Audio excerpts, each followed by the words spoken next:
Estamos con nuestro segundo invitado. En este momento me encuentro con Pedro Novoa, autor de esta novela, La Sinfonía de la Destrucción, su cuarta producción literaria y que ha sido muy bien recibida por los lectores y ha recibido ya un reconocimiento importante. Bien, pero antes de Pedro, queremos saludar a todos los que nos están viendo. Por ejemplo, José Rubio nos pregunta de qué parte del mundo están transmitiendo. De Perú. Eso es lo bueno de las redes sociales. Nos pueden ver aquí en Europa, Asia, hasta África, ¿no?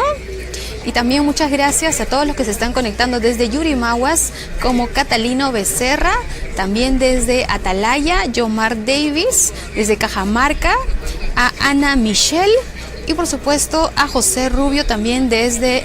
José Rubio nos estaba escribiendo desde Venezuela. Muy bien. Empezamos entonces con la entrevista.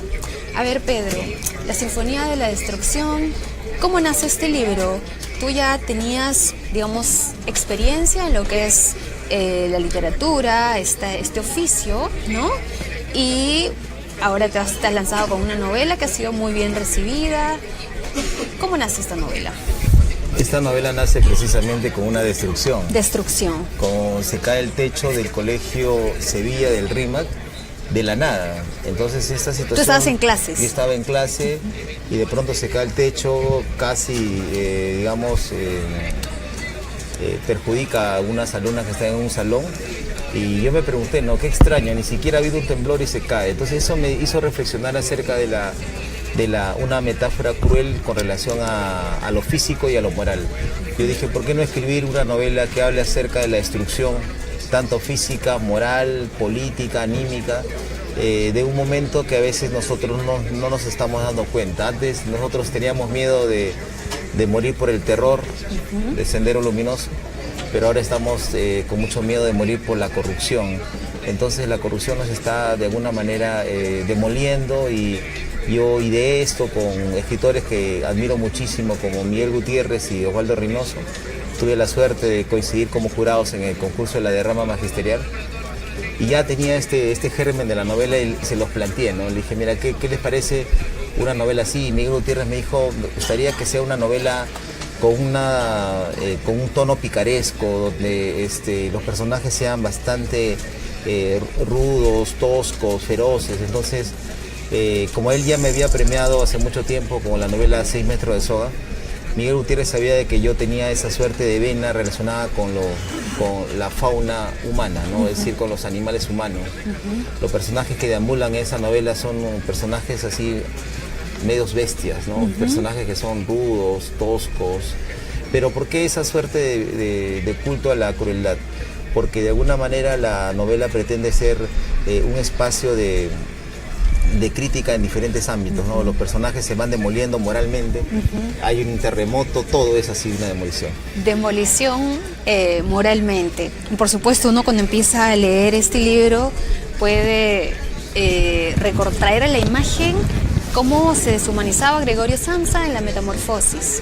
Claro. Ha sido, me imagino, tu influencia en este libro Kafka. Exacto.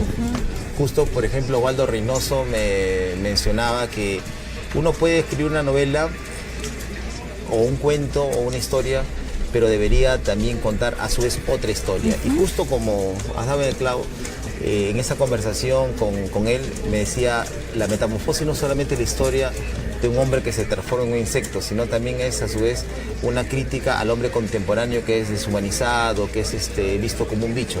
Esta historia también es lo mismo, ¿no? Es la historia de un personaje, el monarca y otros que giran en torno alrededor de él, pero también es una historia en clave simbólica del Perú. El escritor español Juan Bonilla justamente vio esa metáfora del Perú emergente, porque es un arequipeño que llega al RIMAC y el RIMAC trata de ser un reino, ¿no? Pero que se orienta hacia lo delictivo, ¿no? Y fracasan dos discursos de desarrollo. El discurso de que con la educación vas a mejorar, vas a tener, digamos, éxito.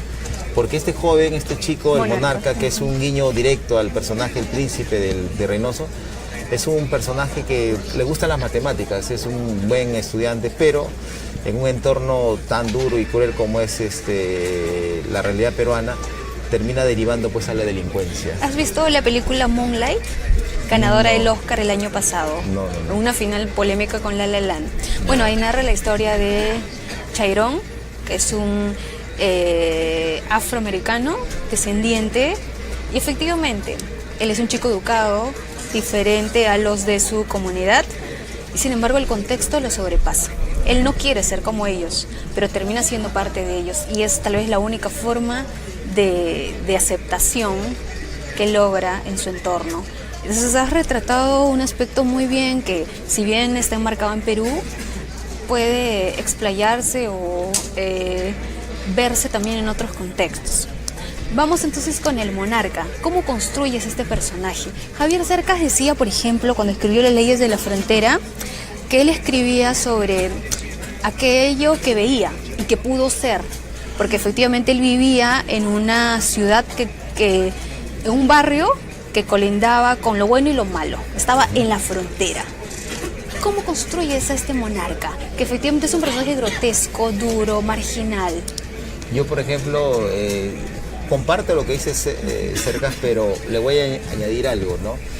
Que hay cierto ruido en la vivencia que de alguna manera confabula con lo verídico. Entonces la gente que ha leído dice, definitivamente esa novela ha tenido que ser una persona que ha estado en ese barrio, que ha sintonizado con eso, ¿no?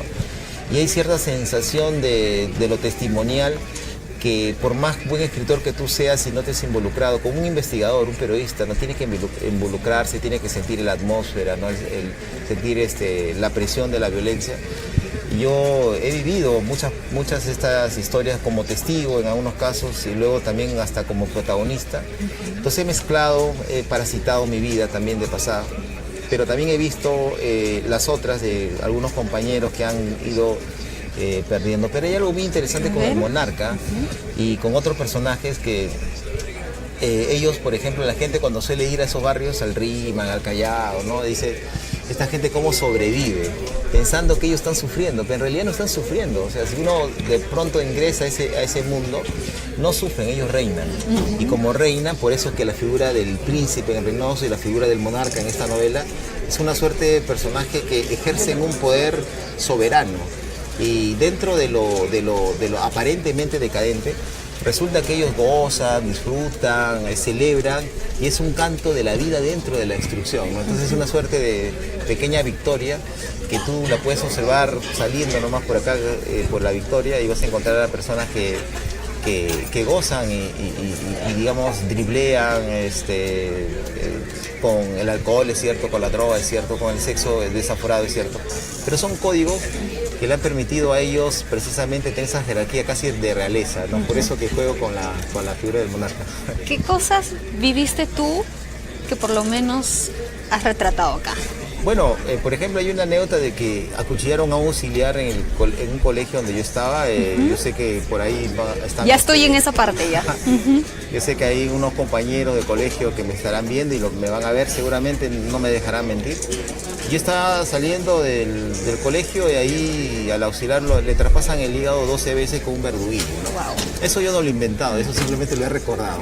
Y esa situación que he visto de una violencia tan dura, la verdad que me hizo pensar de que definitivamente hay historias que no solamente merecen, sino que se necesitan contar para reflexionar sobre lo que se está pasando como sociedad. Pero no solamente son la parte de la violencia, porque la violencia es un mecanismo de reflexión. O sea, yo no creo de que la novela sea, la finalidad sea regodearse con la violencia, no, al contrario, ¿no? Yo creo que la violencia es un medio para reflexionar sobre algo más elevado, que sería la condición humana y sobre todo específicamente la condición del latinoamericano, del peruano específicamente, ¿no? Yo recuerdo que te hice una entrevista hace años atrás por Tu mitad animal, que también fue muy bien recibido, y ahí hablábamos ya de que a ti te atraían estos personajes, ¿no? Estos personajes profundos, intensos, con muchos problemas anormales, digamos, marginales también, y has señalado que con esta novela has hecho una apuesta arriesgada. Sí. ¿Creías que la gente iba a rechazar el libro? Por supuesto. A ver. La culpa de todo lo tiene Vargas Llosa, digamos, voy a decirlo, porque cuando yo escribo una novela también arriesgada, La Maestra Vida, una novela bastante que nadie podría imaginarse que iba a ser publicada, porque tenía descripciones muy fuertes, hasta media peleadas con la moral. Entonces Vargas Llosa me comentó que así le gustaban las historias, donde uno auscultaba vidas muy intensas. O sea, él me dijo, tú tienes que seguir escribiendo sobre personajes con vidas muy intensas. Y ahí recordé también lo que decía Borges, ¿no? Por ejemplo, la vida no tiene la obligación de ser interesante, la ficción sí. Entonces, por eso que yo necesito contar historias donde pasen cosas muy intensas, duras, etc. Y en esta novela, yo primero con mucha, yo no sabía que ninguna editorial lo iba a publicar, entonces lo mando a un concurso, ¿no? Y resulta que sale finalista en el Herralde. Y a partir de eso, digamos, busco a alguna editorial que lo publique, pero cuando lo leían decían, oye, esto está muy fuerte, más bien bájale. Entonces dije, mejor no lo voy a dejar así, que descanse un tiempo. Y descansó, mira, de 2014, que fue finalista, salió el long list del Anagrama, esperó su momento, y justo gracias a Víctor Ruiz, que le mando saludos, de la editorial Planeta, en vez de decirme, ¿sabes qué, Pedro, bájale algo, ¿no? Me dijo, sé más achorado. Más achorado. Achórate.